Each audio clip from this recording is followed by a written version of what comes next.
अस्सलामुअलैकुम वरहमतुल्लाहि वबरकातुहू। आज का हमारा टॉपिक है जी ITPM। हम ITPM की फाइनल के एग्ज़ाम की तैयारी के लिए कुछ क्वेश्चंस को समझेंगे। उनमें से पहला क्वेश्चन है जी चैप्टर नंबर 6 का, project time management. What is project time management? यहाँ पे 3 लफ्ज़ हैं, ठीक है। पहला इसके आपके पास क्या है, project. What is project? Project एक ऐसी चीज़ होती है जो स्टार्ट होता है और फिर उसको एंड कर दिया जाता है। एक ऐसी एक्टिविटी, ठीक है, जो स्टार्ट की जाए और फिर उसको एंड कर दिया जाए, इसको प्रोजेक्ट कहते हैं। टाइम आपको पता है कि प्रोजेक्ट के ऊपर जो सारा टाइम आता है उसको हम प्रोजेक्ट टाइम कहेंगे। और जो हमारे पास मैनेजमेंट है, क्योंकि ये प्रोजेक्ट टाइम मैनेजमेंट है, हमने टाइम की मैनेजमेंट करनी है प्रोजेक्ट को बनाते हुए। अब हमारे पास आ रहा है जी एक्टिविटी ऑन एरो, ठीक है। बिस्मिल्लाह।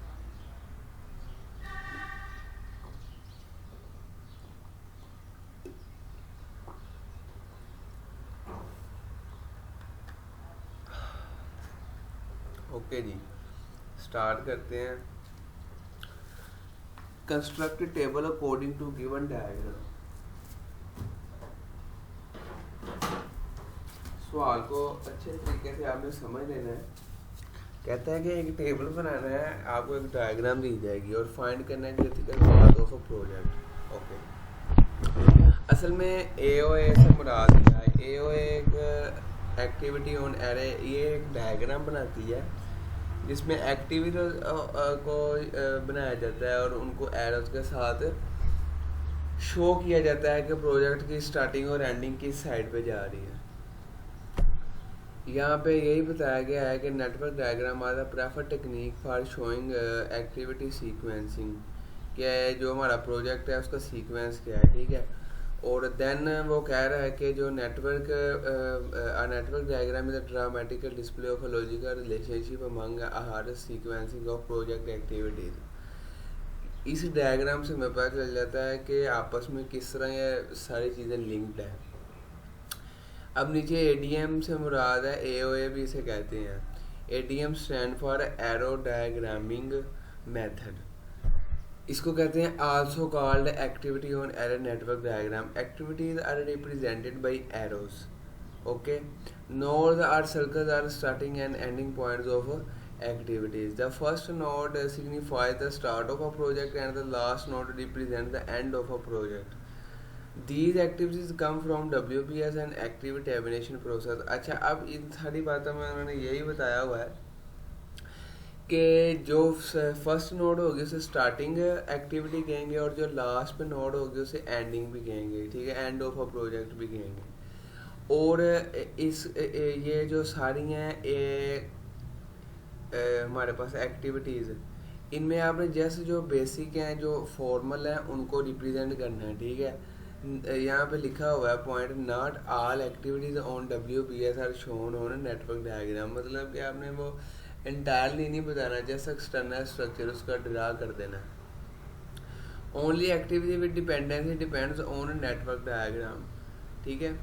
तो मतलब कि जो नेटवर्क डायग्राम को रिप्रेजेंट करे हमने सिर्फ उनको शो करवाना। जैसे इसकी एग्जांपल ऐसे है कि मैं आपको कहता हूँ कि एक स्ट्रक्चर आपने बनाना है ह्यूमन बॉडी का, तो जस्ट आपने एलैबोरेट कर देना है हेड, आर्म्स, लेग्स, बॉडी, ठीक है। आपको वेन्स, आर्टरीज, बोन्स बनाने की ज़रूरत नहीं है। Okay, the process for creating. अब यहाँ पे ना 4 किस्म के प्रोसेस हैं, इनको अच्छे तरीके से ना आपने समझ लेना है। पहला है जी find all activities that start at node 1, draw their finish nodes and draw arrows between node 1 and those finish nodes, but put the activity letter और name and duration estimate on the associated arrow. अच्छा, अब ये यहाँ से ये जो है ना आपको डायग्राम देख के फॉर पता चल जाएगा। जैसे ये देखें, एक्टिविटी नेम ये स्टार्ट है, ड्यूरेशन है और प्रोड्यूसर है, ठीक है, ये चीज़ उसने कही है इस पहले पॉइंट के अंदर कि आपने ऐसे इसका बनाना स्टार्ट करना है। दूसरा पॉइंट है जी हमारे पास कंटिन्यू ड्राइंग द डायग्राम, हमेशा ये लेफ़्ट से राइट की तरफ बनेगी, ठीक है। और इसके अंदर दो चीज़ें आती हैं, बस्ट और मर्ज। जो बस्ट होता है इससे मुराद ये होता है कि सिंगल नोड एक से ज़्यादा एक्टिविटीज़ को फॉलो कर रही है। जैसे इधर डायग्राम में मैं आपको बताता हूँ, सिंगल नोड एक से ज़्यादा एक्टिविटीज़ को फॉलो कर रही है। जैसे ये पॉइंट आपके पास वो है 6, ठीक है, तो इसको देखो 5 भी है और 3 को, ठीक है। ये असल में 6 को फॉलो कर रहे हैं, लेकिन आप देखो पॉइंट 3 को, ठीक है, तो पॉइंट 3 5 को और 6 को फॉलो कर रहा है। तो पॉइंट 3 इधर क्या है हमारे पास, एक्टिविटी 3 जो है बस्ट है जी, ठीक है। When a single node is followed by 2 or more activities, okay, merge can use occurs when 2 or more nodes precede as a single node, ठीक है। इससे मुराद ये है कि जब सिंगल नोड के साथ कनेक्ट, डायग्राम से आपको मैं बताता हूँ। हाँ जी, जैसे ये जे है, ठीक है, या पॉइंट 6 है आपके पास, ठीक है। तो इसके अंदर आप देख सकते हैं कि जो 5 है, 3 है और 7 है ना, वो इसकी तरफ यानी कि 6 को कर रहे हैं, ठीक है। तो ये हमारे पास मर्ज है, okay. Drawing the until activities are included on diagram date है डिपेंडेंसीज, और इस पर रूल होता है कि आप लेफ्ट हैंड जो रूल है ना उसको देख सकते हैं कि अगर आप अपना लेफ्ट हैंड देखेंगे ना तो उसका थंब की डायरेक्शन देख लेनी है। तो जो फिंगर्स होंगी ना वो हमेशा राइट की तरफ मूव करेंगी, लेफ़्ट से राइट की तरफ, ठीक है। तो इस तरह आपको याद रहेगा कि ये डायग्राम हमेशा लेफ़्ट से राइट की तरफ बनती है। उसके बाद ये सर का क्वेश्चन है कि मैं आपको ऐसे की डायग्राम दूंगा और आपने टेबल बनाना है। अच्छा, यहाँ पे आपने जस्ट सिंपल लिख लेना है कि एक्टिविटी ए की वैल्यू 1 है, बी की 2 है, सी की 3 है, ठीक है, डी की 4 है, लेकिन डी का प्रोडेसर कौन है, ए है, ठीक है, और ई का प्रोडेसर कौन है, बी है, ठीक है, और एफ का प्रोडेसर कौन है, वो भी बी है, और सी जी का प्रोडेसर कौन है, वो सी है। फिर एच का प्रोडेसर कौन है, ए और डी है, ठीक है। फिर एफ का जो प्रोडेसर है वो बी हमने बता दिया, और आई का प्रोडेसर है जी, ठीक है, और जे का बन रहा है एच, एफ और आई। अब यहाँ पे दे लेते हैं, इसने डायग्राम में ऐसे बताया। हाँ, ये टेबल है ना हमारे पास, तो यहाँ पे आप देख सकते हैं कि इसने वही चीज़ें एलेबोरेट किया कि ए की वैल्यू 1 है और इसका प्रीडेसर कोई नहीं। फिर बी की वैल्यू 2 है, इसका भी कोई प्रीडेसर नहीं है क्योंकि ये इनिशियल है ना। अब डी में देखें वैल्यू 4 है और ए है, और ई की वैल्यू 5 और इसका बी है, जैसे हमने डायग्राम में देखा था। एच की क्या है जी, डी और ई है, ठीक है। ये देखें एच जो है ना उसका डी और ई है प्रीडेसर, ठीक है। और जो जे है उसका फिर होगा एच एफ आई, हाँ तो एच एफ आई है। तो ऐसे यानी कि हम इजीली इसको ड्रा कर सकते हैं, ठीक है। और कह रहा है कि जो ए इज इक्वल टू 1 है, इसका मतलब है कि ड्यूरेशन इसके पास 1 है प्रोजेक्ट को करने का ना।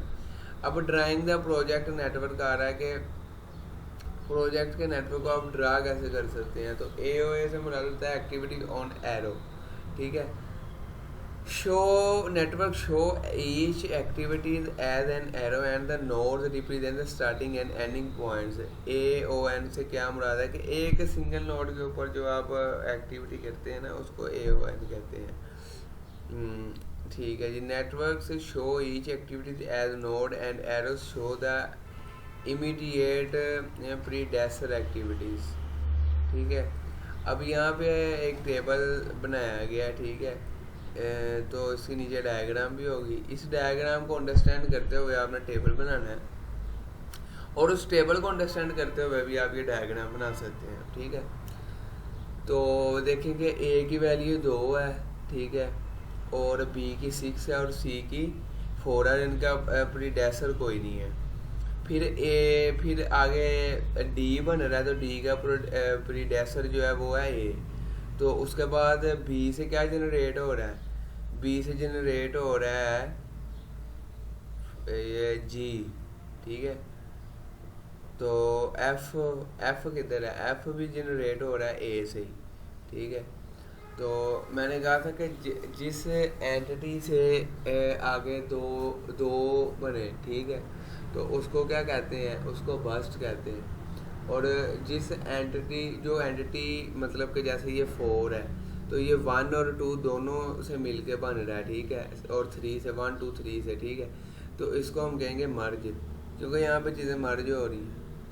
अच्छा, अभी हम टेबल पे जाते हैं और टेबल को समझने की कोशिश करते हैं। ये देखें, पहली जो 3 है उनके प्रीडेसर कोई नहीं है, ठीक है, तो 2 6 4 मतलब ABC। फिर जो हमारे पास D है उसका प्रीडेसर A है, और जो E है उसका C है, और F का A है, और G का B D E है, जैसे ये डायग्राम में दिखाया गया। G का हमारे पास क्या है, B भी है, D भी है और E भी है, ठीक है। तो ऐसे हमारे जो है इसको हम इजीली समझ सकते हैं। एक बार आप हैंड से प्रैक्टिस कर लेंगे ना तो बहुत आपके लिए वैलिड हो जाएगा। अब ये एक ना टेबल बनाया गया है, ठीक है, इसकी डायग्राम आपने खुद यानी कि ट्राई करनी है, ठीक है, बना के देखनी है कि कैसे इसकी बनेगी, ठीक है। इसके अंदर टोटल 12 एक्टिविटीज़ हैं, ठीक है, मतलब ABCD 4 होगी, EFGH 8 होगी, IJKL 12 होगी, ठीक है। तो आपने ये खुद बना के इसको लाजमी ना प्रैक्टिस करनी है हैंड से। अच्छा जी, अब दूसरा चैप्टर नंबर 7 का क्वेश्चन है जी, प्रोजेक्ट कॉस्ट मैनेजमेंट क्या होती है हमारे पास। तो इसमें कह रहा है कि why cost overrun in IT projects. तो सारी बात है कि अगर आपकी कॉस्ट ज़्यादा बनती है कि जितनी आप उसके साथ डील करते हैं, तो उसमें नुकसान होगा आपका, ठीक है। तो वो क्यों बनती है इसको हम देखेंगे जी। अनक्लियर रिक्वायरमेंट्स, कि आप उसकी रिक्वायरमेंट नहीं अच्छे से सुनते, बस आप जी प्रोजेक्ट आया देखते हैं जी, मेन ये वाला काम है, ठीक है, और आप ना डॉक्यूमेंटेशन का हिसाब लगाते हैं, ना डिज़ाइन का हिसाब लगाते हैं, ठीक है, ना उसकी टेस्टिंग का हिसाब लगाते हैं, ठीक है। तो आप जस्ट उसके इम्प्लीमेंटेशन और जो उसके ऊपर यानी कि प्रैक्टिकल काम है उसका हिसाब लगा के पैसे बता देते हैं। तो मतलब आपने रिक्वायरमेंट्स नहीं उसकी अच्छे से सुनी, तो आपको फिर कॉस्ट ओवर रन हो जाएगी, नुकसान उठाना पड़ेगा। कहते हैं कि जो है ना, मैनी IT प्रोफेशनल ये सोचते हैं कि ये रिस्पॉन्सिबिलिटी है अकाउंटेंट्स की, ठीक है। तो इसलिए भी होता है क्योंकि काम तो करना है आपने, ठीक है। कब तक आपने खुद नहीं बताना कि इस प्रोजेक्ट की इतनी कॉस्ट है, तो अकाउंटेंट को भी क्या नॉलेज है इसके बारे में, ठीक है। तो फिर कहता है कि IT प्रोजेक्ट आर मोस्टली, अच्छा जो न्यू आते हैं ना प्रोजेक्ट, उसके अंदर भी आपकी कॉस्ट ओवररन होने के चांसेस बहुत ज़्यादा होते हैं, क्योंकि उसका आपको एक्सपीरियंस नहीं होता। ये कॉस्ट की जो है मैनेजमेंट है, ये असल में आपको एक्सपीरियंस के साथ काम करने से आती है। लेकिन इस चैप्टर नंबर 7 के ये इस क्वेश्चन के अंदर ना हमें काफ़ी सारा हम कवर करेंगे कि अगर हम फ्रेशनर हैं, ठीक है, तो हमें इतना नॉलेज हो जाएगा कि किस तरह आपने डील करना है। तो ठीक है, अगर आपके पास कोई प्रोजेक्ट आ जाता है, ये जो बेसिक जनरल चीज़ें हैं जो समझनी बहुत ज़रूरी हैं। प्रोजेक्ट कॉस्ट में प्रोसेसेस के अंदर 4 प्रोसेसेस आ रहे हैं कि प्लानिंग करनी चाहिए पहले आपको, उसका एस्टिमेट सही लगाना चाहिए, बजट अपना डिटरमाइन करना चाहिए, और कंट्रोलिंग कॉस्ट करनी चाहिए, ठीक है। ये 4 चीज़ें आपने अच्छे से याद कर लेनी है। फिर उसके बाद typical problem with IT cost estimates आ रहे हैं कि मसला क्या बनता है कि जब आप उसके साथ कॉस्ट की डीलिंग कर रहे होते हैं, कहते हैं कि आप तो यहाँ फटाफटा कर लें, मतलब कि आप कोई एक काम कर रहे हैं, ठीक है, तो आपने उसके साथ फटाफटा कर ली डीलिंग, तो आपने अच्छे से नहीं पढ़ा, वही अनक्लियर यानी कि ना आपका उसके साथ रिक्वायरमेंट्स आपने अनक्लियरली सुनी और फटाफट डन कर दिया, मतलब कि काम वो $400 का था, आप $100 में कर दिया डन, तो बाद में आपको डिफ़िकल्टीज फेस करनी पड़ेंगी।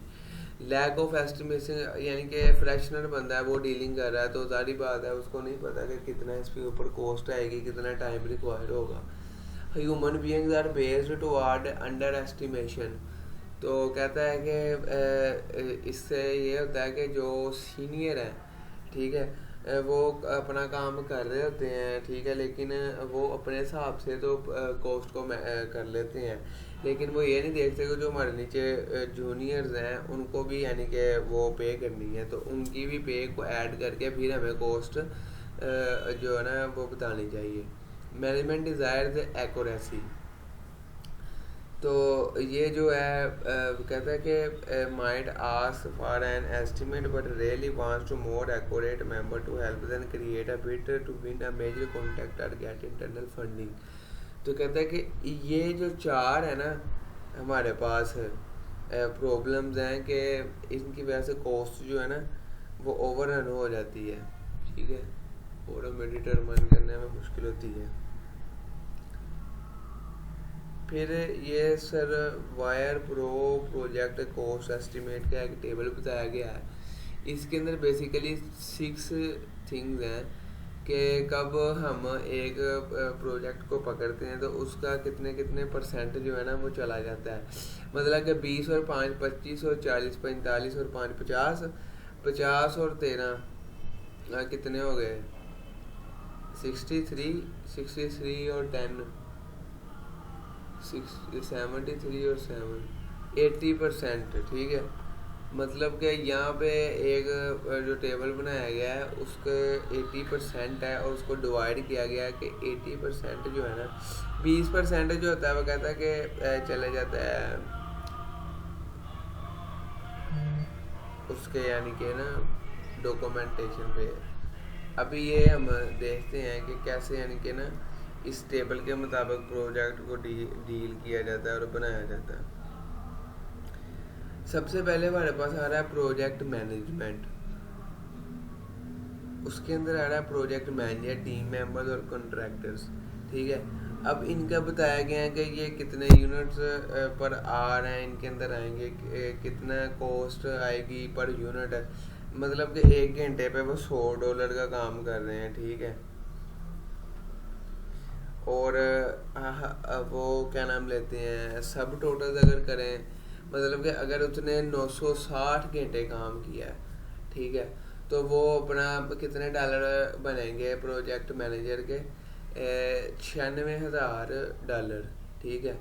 तो फिर अगर प्रोजेक्ट टीम मेंबर्स हैं वो 1900 यानी कि 20 आवर काम करते हैं तो उनका पर डॉलर है $75।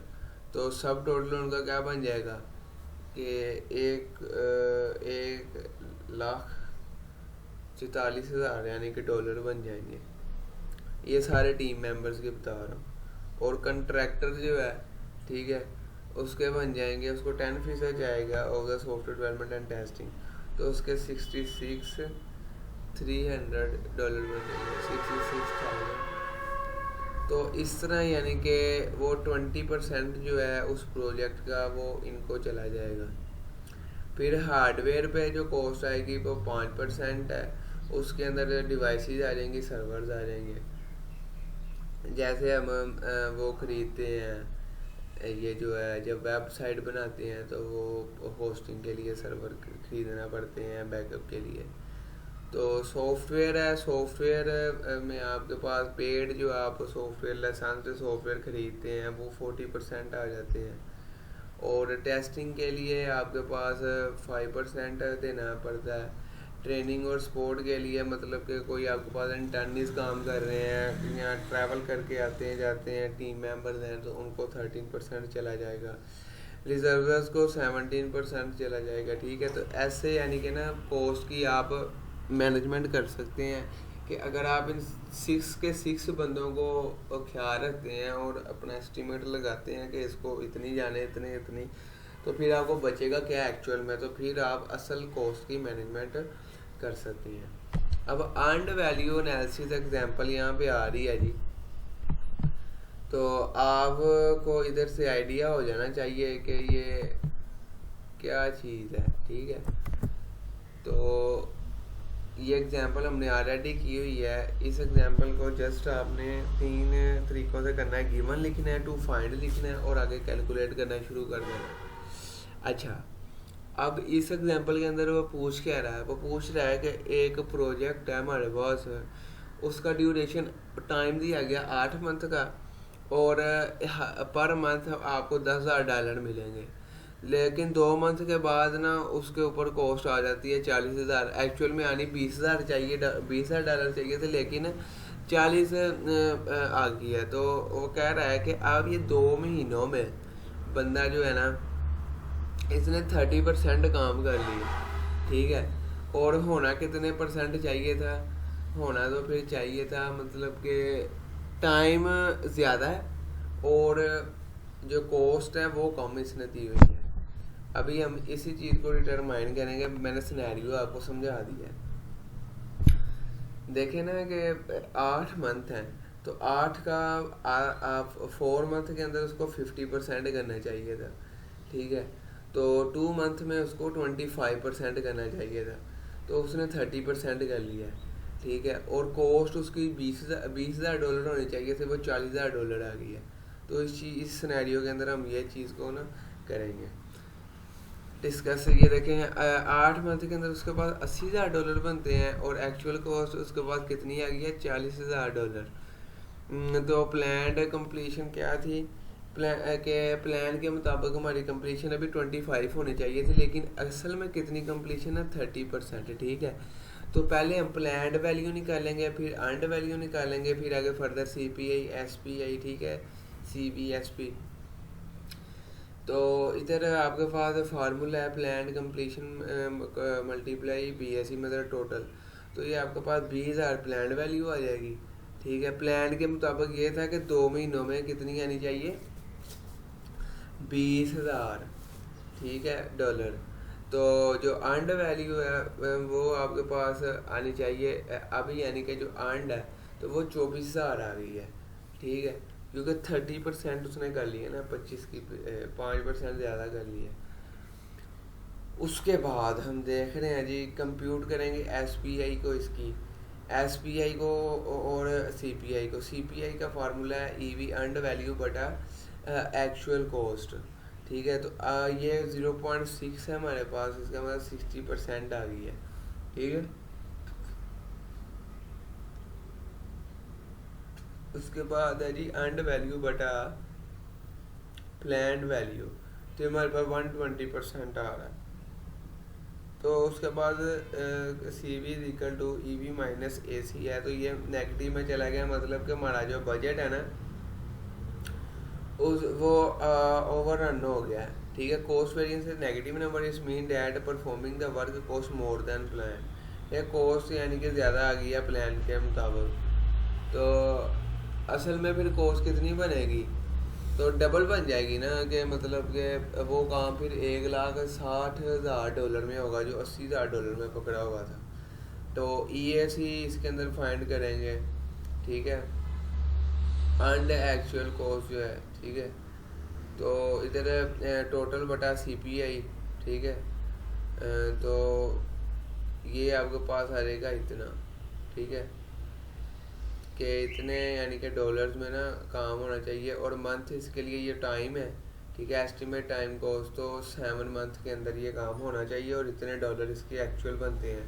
तो आपने काम कितने में पकड़ा हुआ था, 8 महीनों में और $80,000 में, लेकिन असल में वो कितने का बनता है, $1,33,333 का, ठीक है। और ये बहुत ज़बरदस्त एग्जांपल है, जो बंदे प्रोजेक्ट कर रहे हैं ना, फ्रीलांसिंग कर रहे हैं, उनके लिए ये बड़ी ज़बरदस्त एग्जांपल है। तो अगर आप भी इन फ्यूचर करते हैं या आपको इंटरेस्ट है, तो ये आपके लिए बहुत ज़बरदस्त यानी कि ना एग्जांपल है कि आप इससे फाइंड कर सकते हैं कि किस तरह, यानी कि मैं अगर प्रोजेक्ट कर रहा हूँ तो उसको कैसे कैसे मैंने मैनेज करना है। इस फार्मूले के आप ना थ्रू कर सकते हैं, ठीक है। आगे इंटरप्रिटेशन है, तो इसके अंदर यही है कि जो है आपकी CPI वो <1 होनी चाहिए, ठीक है। और अगर वो <1 है, ठीक है, सॉरी मोर देन 1 होनी चाहिए। अगर वो <1 चली जाती है तो नेगेटिव में चली जाती है, तो इसका मतलब है ओवर बजट हो जाता है काम। और CPI मोर देन 1 होनी चाहिए, तो इसका सही है। ये कहता है कि फिर शेड्यूल हेड ऑफ शेड्यूल है, मतलब कि शेड्यूल के मुताबिक काम हो रहा है। फिर वो कह रहा है कि how ever this has become going over budget if work is continued at this rate probably will be head and schedule over budget, therefore corrective action should be taken। कहता है कि इन्हीं वजह से हम ये फार्मूला को यूज़ करते हैं ताकि हम प्रोजेक्ट की कोस्ट सही से कर सकें। अब हमारे पास चैप्टर नंबर 8 का क्वेश्चन आ रहा है जी, प्रोजेक्ट क्वालिटी मैनेजमेंट। बहुत इंपॉर्टेंट क्वेश्चन है जी, और इसको अच्छे तरीके से आप कर लें और इजी भी है कि ऐसे टूल्स एंड टेक्निक्स को हमने यूज़ करना है जिससे क्वालिटी बिल्ड हो प्रोजेक्ट की, ठीक है। तो इसके अंदर क्या आ जाएगा, यहाँ पे वो कह रहा है कि 7 बेसिक टूल्स हैं जो कि आपकी क्वालिटी बिल्ड करते हैं प्रोजेक्ट की, ठीक है। फर्स्ट ऑफ ऑल आ रहा है, कहता है कि काज एंड इफेक्टिव डायग्राम्स, जिसके अंदर फिश बोन डायग्राम आ रही है। अच्छा, इसके अंदर ना डायग्राम को समझें कि उसने आउटपुट बैड बर्गर दी है, तो बैड बर्गर से मुराद ये है कि इसके पीछे जितना भी काम हुआ है ना वो अच्छा नहीं है, मतलब उसकी परफॉर्मेंस अच्छी नहीं है। जैसे मशीन है तो वो कह रहा है कि पुअर मेंटेनेंस है मशीन की, ठीक है, और पुअर हाइजीन है, ठीक है। तो उसके बाद कह रहा है कि इन्वायरमेंट जो बड़ा हॉट है पीछे, ठीक है, मतलब कि कोई एग्जॉस्ट फैन नहीं लगा ना उधर AC लगा हुआ है। तो मेथड्स में बता रहा है कि फ्लॉर नॉट फॉलोड है, ठीक है, फेल है इनके मेथड भी।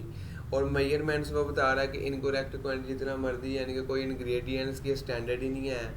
और पर्सनल में कह रहा है कि मिस हैंडलिंग है, ठीक है, कि कुक आपके पास वो नहीं है, ट्रेंड नहीं है आपके पास, ठीक है, इनसफिशिएंट ट्रेनिंग है उनकी। और मटेरियल वो बता रहा है कि नॉट फ्रेश है, और यानी कि पुराना मटेरियल है सारा। तो देखें, इन सब चीज़ों को अगर आप एक जगह पे ये स्ट्रक्चर बनाते हैं तो इसकी आउटपुट में हमेशा बैड बर्गर ही आएगा। और अगर आप गुड बर्गर चाहते हैं या यमी बर्गर चाहते हैं तो फिर आपको ingredients, machines, method, material, personal, measurement, environments को गुड करना होगा और स्टैंडर्ड राइज बनाना होगा। उसके बाद कंट्रोल चार्ट दूसरे नंबर पे आ रहा है। कंट्रोल चार्ट में ये देखें, आप बता सकते हैं कि इसकी हेल्प से आप अपनी क्वालिटी बिल्ड कर सकते हैं। अगर कोरोना जैसे वायरस था, ठीक है, वो कह रहा है कि अगर इसकी रेशो रहती है 20 और 21% एवरेज है, ठीक है, ग्रीन लाइन के पास, ठीक है, तो ये वैलिड गुड है।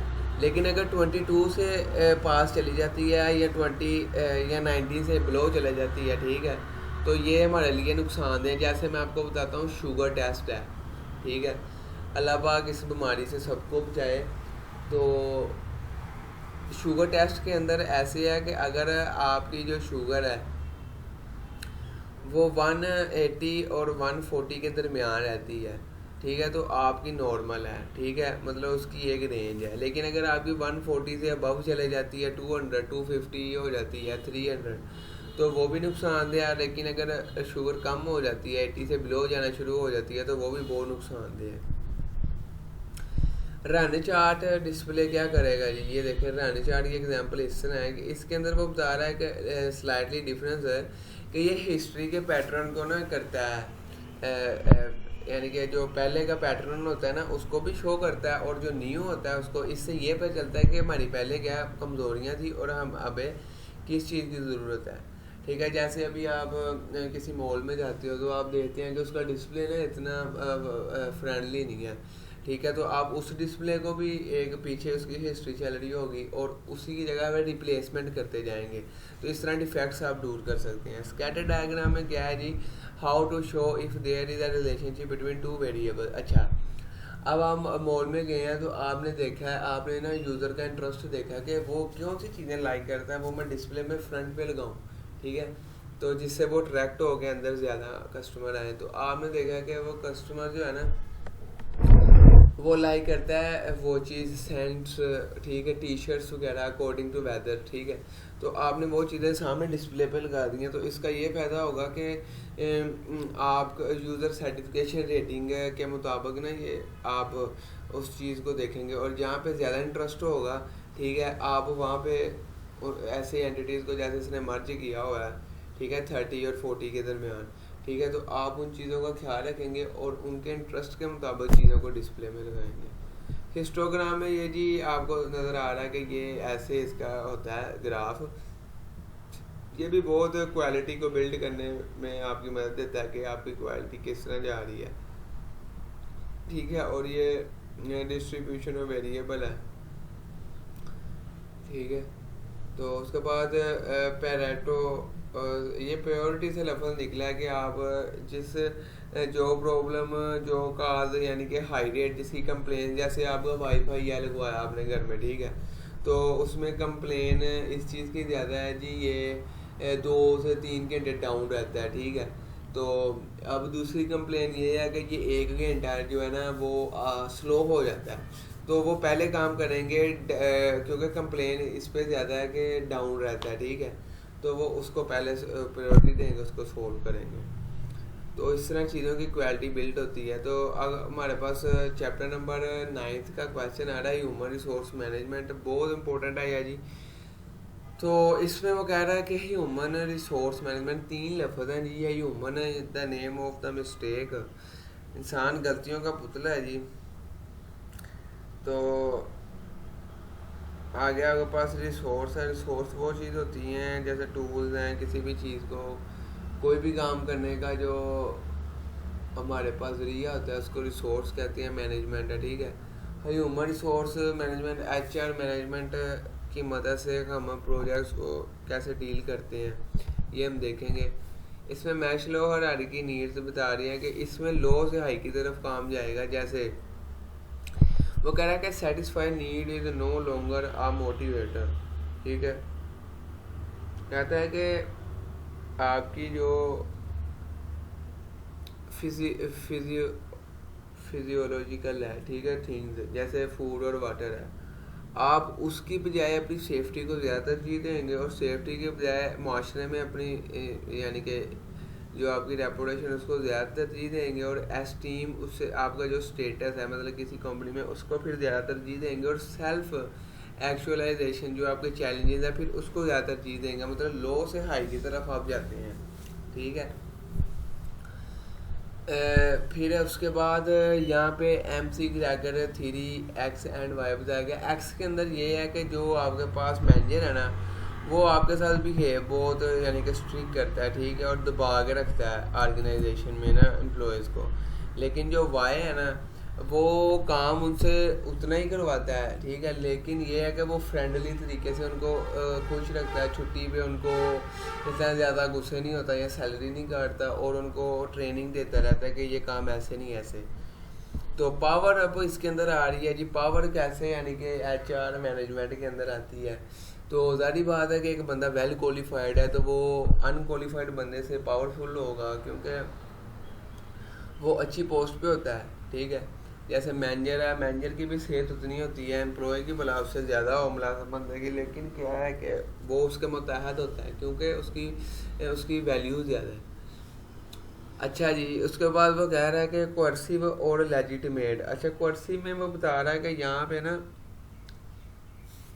जो है ये मिलिट्री भी अलग एग्जांपल के लिए है कि उधर सख्त सज़ाएँ आपको सज़ा सख्त दी जाएगी क्योंकि देखें आपकी लिटिल मिस्टेक की वजह से कोई पूरा इलाका तबाह हो सकता है, पूरे मुल्क पे ख़तरा आ सकता है। तो इसलिए आपको फिर ना ये जो कोर्सिव के अंदर बहुत अलर्ट रहना पड़ता है और गलती की गुंजाइश नहीं होती वरना आपको पनिशमेंट की जाती है।